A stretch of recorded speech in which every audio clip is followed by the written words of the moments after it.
The 25th of August, 2025. Ouagadougou, Burkina Faso, 9 a.m. The announcement landed like thunder. 100,000 tons of fish worth $200 million harvested in a land with no sea. For Burkina Faso, this was not just food, it was freedom. Once, the nation depended on imports from Ghana and Côte d'Ivoire, CAA. Rivers emptied, fishermen quit, children ate only dry grain. Hunger became dependency and dependency, a threat to sovereignty. Traoré put it bluntly, if our people go hungry, every school, every hospital, every road is meaningless. Choosing fish was symbolic.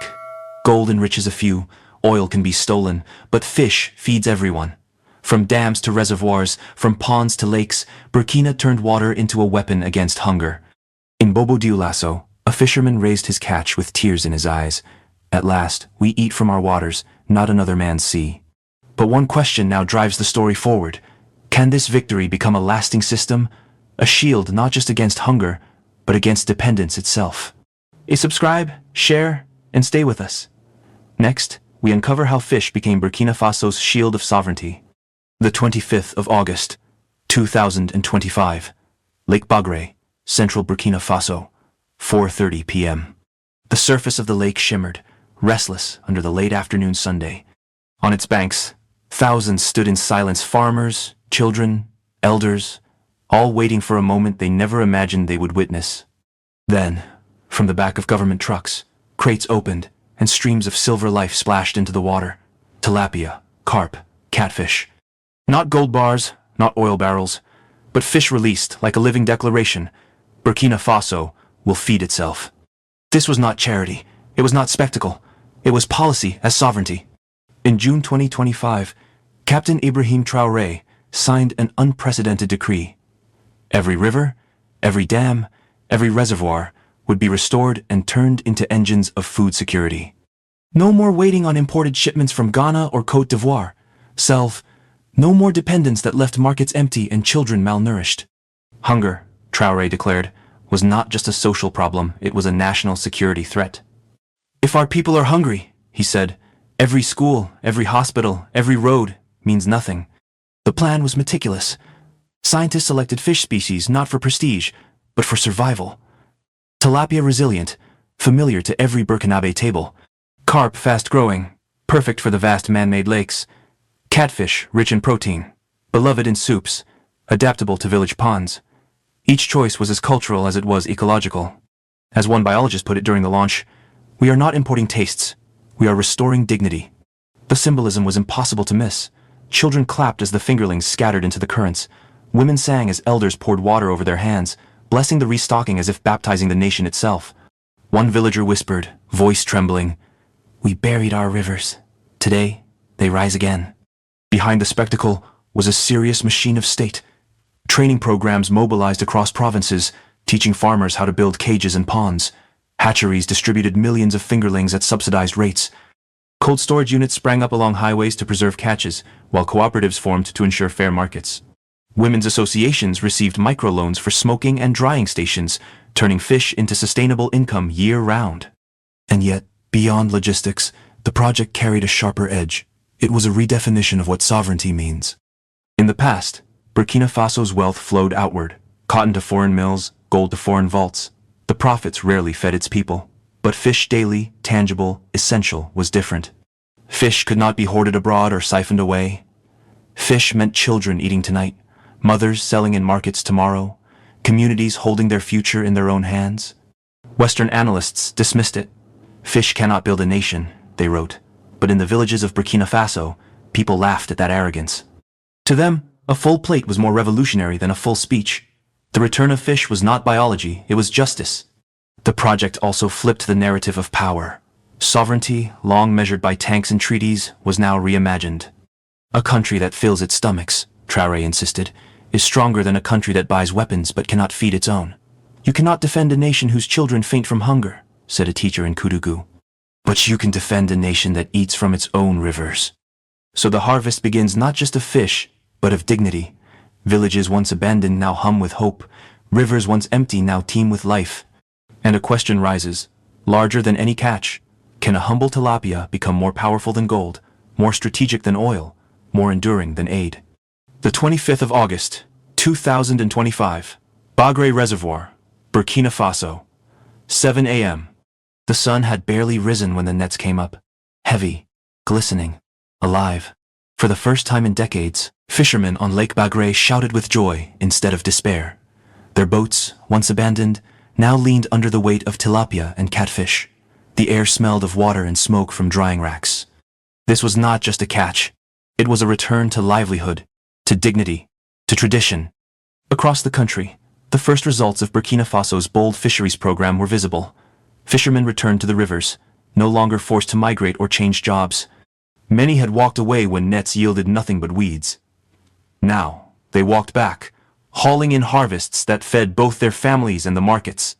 Old songs of the river, forgotten in villages, began again. "We are fishermen once more," said Issouf, a 42-year-old in Bama. "Our children will not just hear stories, they will live them." For women, the transformation was just as dramatic. In markets from Ouagadougou to Kaya, women lined the stalls with baskets of fresh fish, slabs of smoked catfish, and tilapia fillets. With government microloans and new smoking facilities, they became the backbone of fish processing and trade. One cooperative leader explained, "Before, we sold tomatoes that spoiled in 2 days. Now, smoked fish travels for weeks. Our profit is steady. Our respect has grown." For women who had long been confined to subsistence farming, fish opened a doorway into formal markets and independence. The children felt the change most directly. At a primary school in Koudougou, steaming pots of stew were ladled into tin bowls, fish stew, part of the new school meals program. Teachers noted fewer absences, sharper attention, more energy at play. "When they eat fish, they do not sleep through lessons," said Madame Ouedraogo, a headmistress. For the first time in years, malnutrition indicators in pilot provinces dropped measurably, proof that policy was becoming nourishment. And then there was the ripple effect, the fish economy, as villagers now called it. Families with steady catches bought plows, seeds, even motorbikes. Women selling smoked fish paid school fees on time. Small clinics in towns like Tenkodogo reported higher attendance because people finally had cash for medicine. Markets buzzed not only with fish, but with the goods fish made possible. Sovereignty was no longer abstract. It was visible in uniforms, in tractors, in fuller plates. The symbolism was as strong as the statistics. Burkina Faso's GDP had long depended on exports, gold, cotton, resources that left the country in bulk. But fish stayed home. Fish circulated in local markets, filled local stomachs, created local industries. It was a currency of survival, but also of pride. Villagers said openly, "Gold leaves, fish stays." International observers dismissed it as too small to matter. Yet inside Burkina Faso, it mattered more than any IMF report or foreign headline. Because for the first time, ordinary people felt a state project in their daily lives. They ate it, they sold it, they sent their children to school because of it. But the deeper question remains, can these early victories grow into a permanent transformation? Can the fish economy become not just a temporary relief, but the backbone of a national model where food security itself is treated as defense? For now, the evidence is clear. Nets are heavy again. Markets are alive again. Classrooms are full again. And hope, once scarce, is plentiful. The 25th of August, 2025, Sandene Lake, Burkina Faso, 6 a.m. Mist rose from the water as dozens of cages floated quietly, each one holding a promise. Farmers in rubber boots pulled the nets, and the silence shattered fish, thrashed, water sprayed, and shouts erupted. 15 tons of tilapia, harvested in a single season. What began as an experiment was now the backbone of a national strategy. This is the Agropastoral and Fisheries Offensive, OAP 2023-2025. Burkina Faso's bold plan to turn fish from survival into industry. The government's target is clear: sustain a production of 100,000 tons per year, not as a miracle catch, but as a permanent system. Every dam, every lake, every reservoir is being mobilized as part of this offensive. For Traoré's government, this is not just agriculture, it is a doctrine of sovereignty. Sovereignty is not only a flag, the president declared, it is the ability to feed your own. The pilot at Sandene proved it could be done. From a few cages, production leapt from subsistence to commercial scale. Now, the state is scaling up, deploying hundreds of floating cages across strategic water bodies. The vision is industrial, not scattered fish ponds, but a networked aquaculture grid feeding into markets, schools, and export hubs. But cages alone cannot sustain an industry. For decades, feed imports drained resources and exposed farmers to price shocks. To break that chain, the government created Prime Faso Gulgo, a domestic feed plant capable of producing 50 tons a day. Here, maize, soy, and local grains are milled into specialized pellets, fuel for an aquaculture system no longer dependent on foreign suppliers. As one manager explained, "When we produce our own feed, we produce our own future." Investment followed. 200 million CFA francs were allocated to fish-growing regions, funding cold storage, transport infrastructure, and market facilities. Trucks that once carried only cotton now deliver live fish and smoked fillets. Extension agents travel by motorbike into remote villages, training farmers on cage design, disease control, and water management. This is not piecemeal aid, it is a coordinated chain, from fingerling hatcheries to fish markets, designed to function as an integrated national economy. And the results are already visible. In markets from Ouagadougou to Fada Ngorma, fish prices are stabilizing. Women's cooperatives sell smoked tilapia to cities that once relied on imports. Nutrition surveys show protein intake rising, especially among schoolchildren. For the first time, food sovereignty is not a slogan. It is measured in kilos, in CFA francs, in fewer children going to bed hungry. The symbolism is powerful. Burkina Faso has long been known as a gold exporter, yet that wealth often slipped away into foreign accounts. Fish, by contrast, stays home.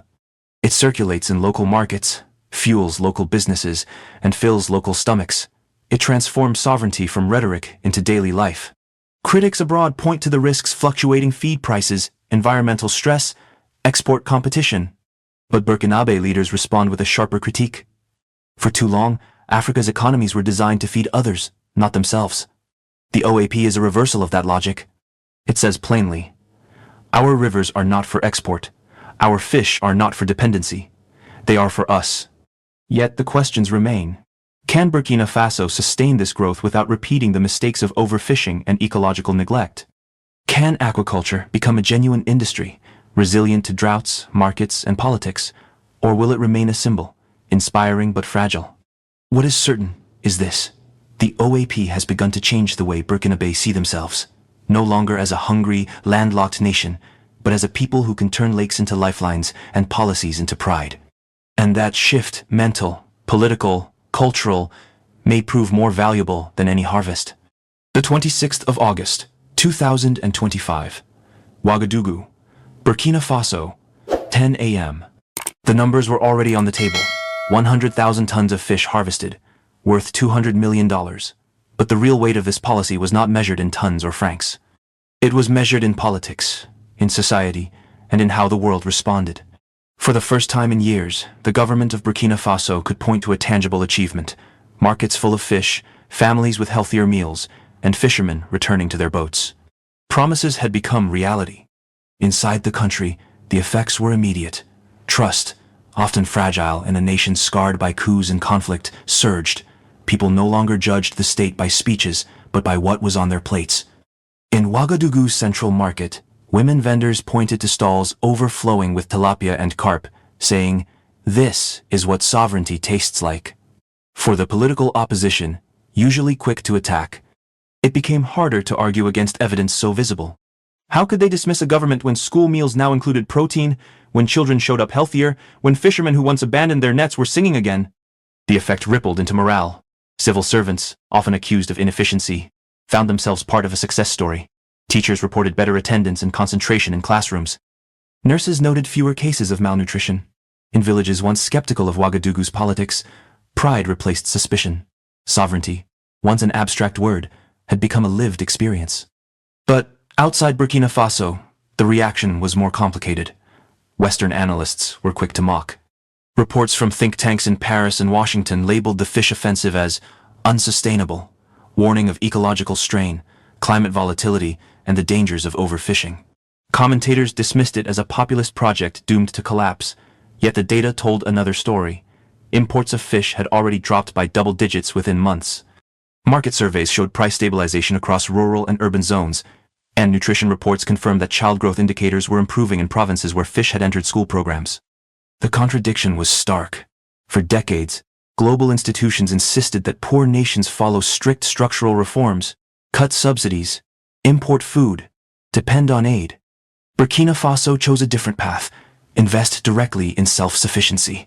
The results embarrassed critics who had said it could not be done. Meanwhile, in Africa, the response was not ridicule but curiosity. Mali, Niger, and Togo sent delegations to study the program. Ministers walked along Burkina's lakes, taking notes on cage fish farming, cold chain logistics, and school meal integration. In Bamako, newspapers wrote editorials asking why Mali could not do the same. In Niamey, farmers demanded investment in their reservoirs. The idea of fish diplomacy was born Burkina Faso's aquaculture sector, becoming not only a tool of food security, but of regional cooperation. The phrase spread quickly. Just as oil diplomacy once defined power in the Gulf, and grain diplomacy shaped relations between Russia and Europe, fish diplomacy began shaping alliances in West Africa. The irony was striking. A landlocked nation, once thought too poor to feed itself, had turned freshwater aquaculture into a geopolitical tool. The symbolism was not lost on Burkinabe citizens. For them, every neighboring delegation was proof that their country was no longer merely receiving lessons from abroad, it was teaching them. A villager in Kaya said proudly, "We used to copy others. Now others copy us." Politically, this transformed the government's standing. Traoré's administration, often criticized for its military roots, gained legitimacy through results, not rhetoric. Internationally, while Western headlines questioned the program, African voices amplified it. Social media buzzed with hashtags like #Africa feeds itself, celebrating fish ponds as much as political speeches. The deeper meaning lay in contrast. Where global lenders once dictated conditions, open markets, cut public spending, Burkina Faso demonstrated a different principle. Sovereignty begins with the ability to feed your people. Food was no longer just nutrition. It was identity, diplomacy, and resistance. Still, the questions remain open. Can Burkina Faso scale without exhausting its resources? Can it protect lakes from pollution and balance exports with local needs? Can fish truly become a durable shield of sovereignty, or will it remain a momentary victory? One truth, however, is undeniable. From Ouagadougou's markets to Lake Bagre's nets, people are living differently. The opposition cannot deny it, neighbors cannot ignore it, and the world cannot look away. So, we return to the central question. When a landlocked nation turns rivers into weapons against hunger, when fish becomes diplomacy, and when sovereignty is cooked in the kitchens of ordinary families, the 26th of August, 2025, Lake Compiègne, eastern Burkina Faso, 6 p.m. The nets came in heavy again, but this time the story wasn't about the fish, it was about the future. Burkina Faso's 100,000-ton harvest, worth $200 million, has become more than a number. It is proof that sovereignty can be eaten, traded, and lived. Inside the country, trust in government soared. Markets overflow, children eat better at school, and fishermen return to work with pride. For the opposition, criticism grows harder. How do you argue against fuller plates and healthier classrooms? Internationally, reactions split. Western experts mocked the program as unsustainable, warning of climate risks. Yet the evidence is undeniable. Imports falling, nutrition improving, and local economies buzzing. Meanwhile, delegations from Mali, Niger, and Togo arrive to learn. A new phrase is spreading across Africa: fish diplomacy. The environmental impact is no less striking. Lakes once dying are alive again, birds returning, reeds spreading. Ecotourism is whispered as the next step. Risks remain: pollution, overfishing, corruption, but the government has launched community surveillance and conservation zones to protect the gains. At its core, this is about redefining independence. Not just flags or anthems, but the power to feed a nation. As Traoré put it, independence is not measured by borders, but by our ability to feed our people. That line now echoes in murals, songs, and market stalls across the country. And so, from Lake Compiègne to Ouagadougou schools, a new pride takes root. Fish are no longer only food. They are a declaration that Burkina Faso will not be defined by scarcity, but by resilience. The question now stretches beyond its borders. If one landlocked nation can turn rivers into sovereignty, what could Africa achieve if it dares to feed itself first? Save this video, share it, and comment your thoughts, because this is not just a harvest, it's the start of a new definition of freedom.